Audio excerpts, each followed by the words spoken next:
আসন্ন ত্রয়োদশ জাতীয় সংসদ নির্বাচনের অংশ হিসেবে বাংলাদেশ জাতীয়তাবাদী দল বিএনপি-এর নির্বাচনী প্রচারণায় মানুষের ঢল।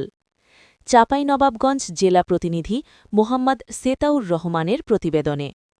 আসন্ন ত্রয়োদশ জাতীয় সংসদ নির্বাচনের অংশ হিসেবে বাংলাদেশ জাতীয়তাবাদী দল বিএনপি-এর নির্বাচনী প্রচারণায় মানুষের ঢল নেমেছে।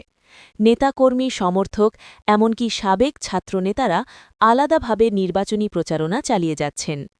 আপামর জনসাধারণের প্রাণের আপোষহীন নেত্রী মরহুমা বেগম খালেদা জিয়া প্রধানমন্ত্রী থাকাকালীন সময়ে উন্নয়নের ধারাবাহিকতা আজও ভুলেনি সাবেক এমপি বীর মুক্তিযোদ্ধা অধ্যাপক মোহাম্মদ শাহজাহান মিয়ার নির্বাচনী এলাকায় উন্নয়নের কথা।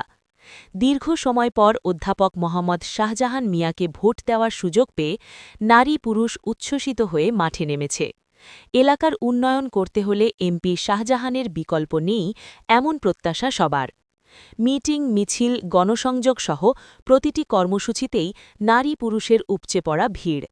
দীর্ঘদিন পর প্রিয় নেতাকে পাশে পেয়ে যেন খুশির বাঁধ মানে না। বিএনপি সরকারের উন্নয়নের কথা তুলে দেশের স্বার্থে, মানুষের স্বার্থে ধানের শীষে ভোট চান চাঁপাইনবাবগঞ্জ ১ শিবগঞ্জ আসনে বিএনপি মনোনীত প্রার্থী আলহাজ মোহাম্মদ শাহজাহান মিয়া।